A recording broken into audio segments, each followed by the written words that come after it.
अब बारिश का मौसम आने वाला है। दिन भर आसमान पे बादल छाए रहते हैं। कहीं कहीं पर तो बारिश शुरू भी हो गई है, लेकिन हमारे यहाँ अभी तक बारिश शुरू नहीं हुई है।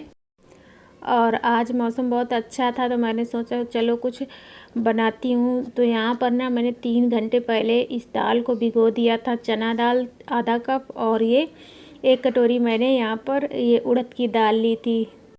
आज मैं आपके साथ अपनी डिनर थाली शेयर करने वाली हूँ। तो यहाँ पर मैं इन दालों को पहले से धुल लेती हूँ। और ये रेसिपी ना हमारे यहाँ आम के मौसम में कई बार बनती है, तो आज मैं पहली ही बार बना रही हूँ क्योंकि हमारे यहाँ इधर ना लेट बारिश होती है। और तो अभी 2-3 दिनों से आम आ रहे थे। हमारे खेतों में बगीचा है तो वहीं से आ रहे थे, तो मैंने सोचा चलो आज मैं बनाती हूँ। तो इस रेसिपी को हम आम के साथ ज़्यादा इधर खाया जाता है, तो वही मैं आज बनाने वाली। और मेरी माँ बनाया करती थी इस रेसिपी को, तो मैं देख देख के ही सीख गई थी, कोई अलग से नहीं सीखा है मैंने इसको। तो यहाँ पर मैं दाल साफ़ कर रही हूँ। और दाल इस तरह से साफ़ करते हैं ना तो बड़ी जल्दी इसका छिलका निकल जाता है। छिलकी वाली दाल ही हम ज़्यादातर भिगोते हैं इसमें। और इधर इस तरह से छन्नी से ज़्यादा पानी डालकर रख देते हैं, तो इस तरह से बड़ी आसानी से साफ़ हो जाती है। थोड़े बहुत अगर छिलके रह भी गए तो उससे कोई फ़र्क नहीं पड़ता है। और वैसे अब अगर आप इस तरह से निकालेंगे तो पूरे ही छिलके निकल जाते हैं, ये देखिए। तो इस तरह से यही ट्रेडिशनल तरीका होता है, इस तरह से दाल से इस तरह से छिलका निकालने का। तो ये देखिए कितने अच्छे से साफ़ हो गई है। थोड़े बहुत रह गए हैं तो उनको हम रहने देंगे। और इस तरह से किसी छलनी में या फिर आपके पास कोई डलिया है जाली वाली, उसमें डालकर इसको अच्छे से इसका पानी निकाल लेना है। तो इस तरह से देखिए मैं इसमें अलग करके रख देती हूँ तो इसका पानी निकल जाएगा, क्योंकि हमको पानी नहीं चाहिए इस दाल में।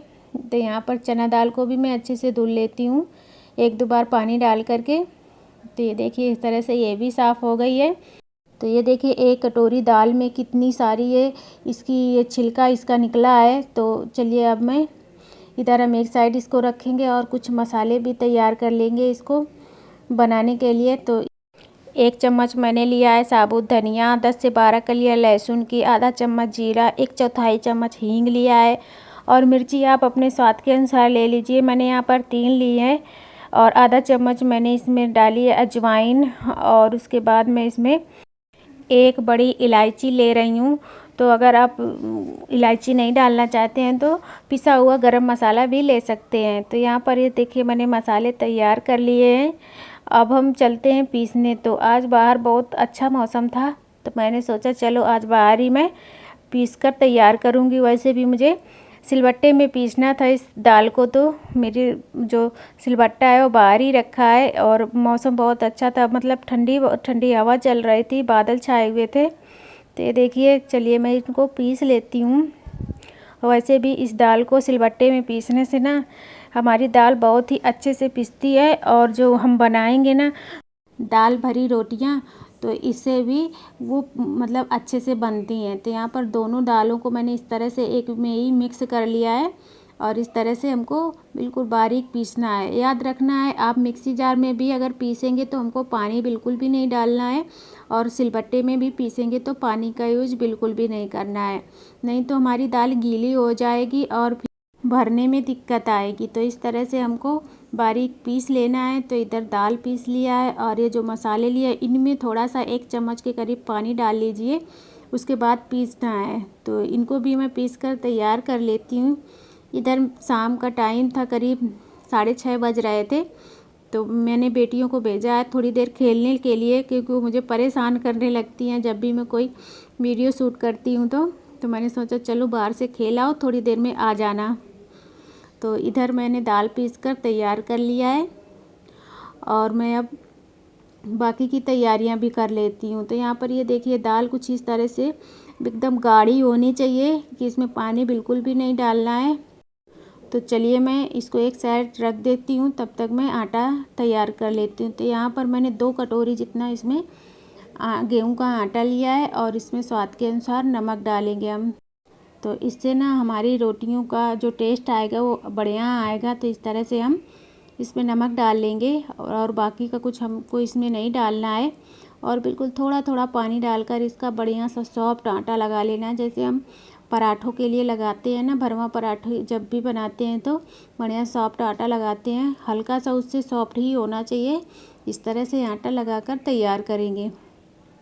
दोस्तों आज की मेरी रेसिपी अच्छी लगे तो लाइक और शेयर ज़रूर कर देना, चैनल पर नए हो तो सब्सक्राइब भी कर लेना, नीचे बेल बटन होगी उसको भी दबा लेना ताकि मैं जो भी वीडियो डालूँ उसका नोटिफिकेशन आपको सबसे पहले मिले।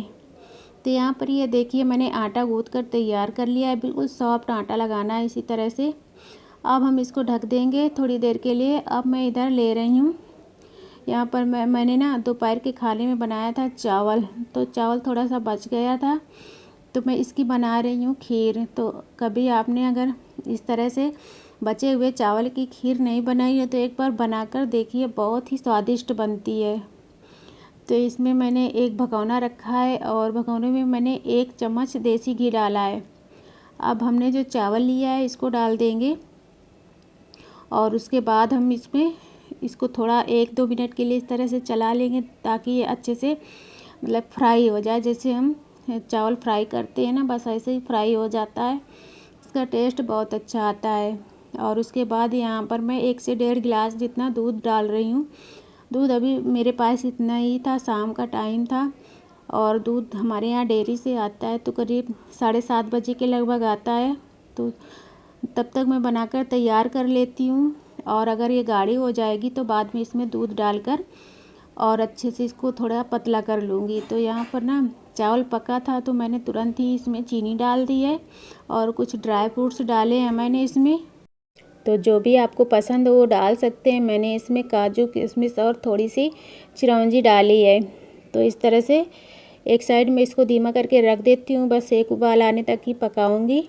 और उसके बाद इधर देखिए हम अपना आटा चेक करेंगे तो आटा अच्छे से सेट हो गया है। अब हम इसकी लोइयाँ तोड़ लेते हैं। तो लोइयाँ हमको थोड़ी सी बड़ी लेनी है क्योंकि ये रोटियाँ थोड़ी बड़ी बनती हैं। तो इस तरह से हाथ में घुमाएंगे और इस तरह से देखिए हमारी इतनी बड़ी लोई लेनी है और सूखे आटे में लपेटकर इसको अच्छे से बनाएंगे। तो यहाँ पर ना ये देखिए सारी तैयारियां मैंने कर ली है। अभी ये दाल में नमक डालना बाकी है, तो लास्ट मोमेंट में ही इसमें नमक डालें, नहीं तो ये गीला हो जाता है, मतलब कि दाल पानी छोड़ देती है। तो हमारी दाल गीली हो जाएगी तो फिर भरते नहीं बनेगी। तो इस तरह से जब सारी तैयारियां कर लें उसके बाद इस तरह से जो अपने मसाले पीस कर रखे थे इनको इस तरह से दाल में अच्छे से मिक्स कर लेना है और स्वाद के अनुसार नमक डाल देना है। नमक आप इस समय चेक कर सकते हो, लाल मिर्ची पाउडर अलग से डाल सकते हो इसमें। तो इस तरह से अगर आपको ज़्यादा तीखा पसंद है और इसके बाद हम आगे की तैयारी करेंगे। तो यहाँ पर ये देखिए दाल में नमक मिक्स कर लिया है। अब इधर इस तरह से लोई को अच्छे से घुमाना है, इस तरह से एक अंगूठा अंदर की तरफ और उंगलियों को बाहर तरफ रख लेंगे तो ये बढ़िया सा एक दिए की तरह बन जाता है। तो बस 1 चम्मच इसमें इस तरह से हमको दाल डालनी है और इस तरह से किनारे से घुमाते हुए अच्छे से बीच में ले आना है आटे को समेटते हुए, और इस आटे को हटाना नहीं है, इसी में इस तरह से दबा देना है। और उसके बाद सूखा आटा लगा करके इसको बिल्कुल हल्के हाथों से बेलना है। तो अगर इसको बेलने में आपको दिक्कत होती है तो इस तरह से हाथ से फिर से इस तरह से मुट्ठी बांधकर इस तरह से फैला लीजिए, तो इससे बेलना कम पड़ता है और ये हमारी रोटियां बहुत अच्छे से बन जाती है, मतलब कि हमारी दाल निकलती नहीं है। अगर दाल निकलेगी नहीं तो हमारी रोटियां अच्छे से फूलती हैं, दाल अगर निकल जाती है तो रोटियां फूलेंगी नहीं। इसके आप पराठे बना सकते हैं। तो अगर आप पहली बार बना रहे हैं, आपसे दाल भरते नहीं बन रहा है, तो आप इसको इसी तरह बेल करके भर के पराठे की तरह सेंक सकते हो। बिल्कुल धीमी आंच पे ही सेकना है, मीडियम टू लो फ्लेम पे, और बहुत अच्छे लगते हैं खाने में। तो यहाँ पर ये देखिए इस तरह से बेल लेना है। अब हमारा तवा भी अच्छे से गर्म हो चुका है। याद रखना है कि मीडियम टू लो फ्लेम पे ही इसको पकाना है, नहीं तो ये ऊपर ऊपर जल जाएंगी और नीचे से जो अंदर से जो दाल भरी है हमने ना वो कच्ची रह जाएगी। तो इस तरह से मीडियम टू लो फ्लेम पे इनको पकाना है। वैसे तो ये इसका पारंपरिक तरीका होता है कि ये चूल्हे में बनाई जाती हैं रोटियां, लेकिन गैस में भी अच्छे से बन जाती हैं। छोटी सी ट्रिक होती है इनको बनाने की। तो दोस्तों वीडियो को लास्ट तक देखना, मैं आगे आपको एक छोटी सी ट्रिक बताऊंगी जिससे कि ये रोटियां आप रोटी बिल्कुल चूल्हे की तरह गैस में भी फूली फूली बनेगी। तो यहाँ पर इस तरह से देखिए पहली रोटी हमारी सिक रही है, तब तक मैं एक रोटी और भरकर तैयार करती हूँ। बस इसी तरह से हमको दाल ज़्यादा नहीं भरनी है और इस तरह से घुमाते हुए अच्छे से इसको दबा देना है और सूखा आटा लगाकर हम जैसे हमने पहली रोटी बेली थी वैसी रोटी बेल करके तैयार करनी है। तो यहाँ पर ना इसी तरह से फिर से हाथ से घुमा लेना है ताकि हमको इसको ज़्यादा बेलना ना पड़े और इस तरह से हल्का सा बेलन लगाना है, ज़्यादा टाइट हाथों से नहीं लगाना है। हल्के हाथों से बेलन लगाएंगे तो ये निकलती नहीं है। तो यहाँ पर इस तरह से देखिए अच्छे से मैंने बेल लिया है। अब चलिए आगे मैं इनको सेकती हूँ। तो ये देखिए पहली रोटी हमारी लगभग सिक चुकी है और ये भी बेलकर तैयार हो गई है। तो ये देखिए इस तरह से एक साइड से अच्छे से सिक गई है। तो अब हम इसको पलट देंगे। तो ये देखिए दूसरी साइड भी अच्छे से सिक गई है। तो ये देखिए जब भी हम रोटियां गैस पर बनाएंगे या फिर आप चूल्हे पर भी बनाते हैं तो इस तरह से जब ये अच्छे से धीमी आंच पे पक जाती है ना तो दाल जो अंदर भरी होती है वो किनारा छोड़ देती है, मतलब तो ये इस तरह से फूली फूली बनती हैं। तो ये देखिए बिल्कुल चूल्हे की तरह ही ये फूली फूली बनेंगी सारी रोटियां। बस आप छोटी छोटी ट्रिक है जो उसको फॉलो करिए, बहुत ही अच्छी रोटियां बनती है और खाने में तो इतनी टेस्टी लगती हैं कि पूछो ही मत। तो गर्मियों में हो इस तरह की रेसिपी हमारे यहाँ तो अक्सर बनती है जब भी आम का सीज़न आता है और इस तरह से घर में आम आना चालू हो जाते हैं तो हफ्ते में 1-2 बार तो बन ही जाती हैं। तो इस तरह से देखिए बिल्कुल गुब्बारे की तरह फूली फूली, जैसे हम नॉर्मल आटे की रोटियां बनाते हैं ना वैसी ही रोटियां ये फूली फूली बनती हैं। बस इसी ट्रिक का ख्याल रखना है कि ये जब भी बनाएं तो बिल्कुल मीडियम टू लो फ्लेम पे पहले दोनों साइड से अच्छे से सेंक लेना है, उसके बाद ही बनाकर तैयार करना है। तो ये देखिए बिल्कुल कितना अच्छे से फूल जाती हैं। और याद रखिए जब ये रोटी हमारी फूल जाती है तो समझो अच्छे से ये अंदर से भी पक गई है। अगर आपकी रोटी फूलेगी नहीं तो अंदर से कच्ची रह जाती है, अच्छे से पकती नहीं है। तो ये देखिए लगभग मैंने सारी रोटियां बनाकर तैयार कर लिया है। चलिए अब हम इनको आगे तैयार करते हैं। तो इन रोटियों को ना गरम गरम में ही इस तरह से देसी घी लगाकर हम रख देते हैं। तो इससे होता क्या है कि ये रोटियों को अगर आप कई घंटे बाद भी खाओगे ना तो ऐसे ही सॉफ्ट बनी रहती हैं और खाने में तो टेस्ट बिल्कुल गजब का ही आता है। तो चलिए मैं सारी रोटियों में घी लगाकर तैयार कर लेती हूँ, उसके बाद आपको दिखाती हूँ अपनी थाली लगा कर के। उधर हमारी खीर पक चुकी थी तो मैंने उसको बंद कर दिया है। तो ये देखिए हमारी रोटियाँ इस तरह से हम घी लगाकर रख देंगे और इनको ना आप बड़े ही मज़े से, आप किसी सब्जी वगैरह की भी आपको ज़रूरत नहीं पड़ेगी, ये ऐसे ही अच्छी लगती हैं। बच्चे तो ऐसे ही खाना पसंद करते हैं, उनको किसी सब्जी की या फिर किसी खीर वगैरह की कुछ भी ज़रूरत नहीं पड़ती है, लेकिन वैसे अचार के साथ भी बहुत ही टेस्टी लगती हैं। तो चलिए मैंने अपनी खीर भी बना ली है। अभी ये गर्म है, ठंडी होगी तो और गाढ़ी हो जाएगी, मैं इसमें बाद में दूध डाल दूँगी। तो चलिए मैं अपनी पहले थाली लगाकर सर्व करके आपको दिखा देती हूँ। तो यहाँ पर जाएगी हमारी खीर और ये घी लगी हमारी रोटियाँ जाएगी और साथ में जाएगा हमारा आम, क्योंकि आम का सीज़न है और आम की वजह से ये आज रोटियाँ बनी हैं। तो उसके बाद जाएगा आम का अचार, आम के अचार के साथ ये रोटियाँ बहुत ही अच्छी लगती हैं।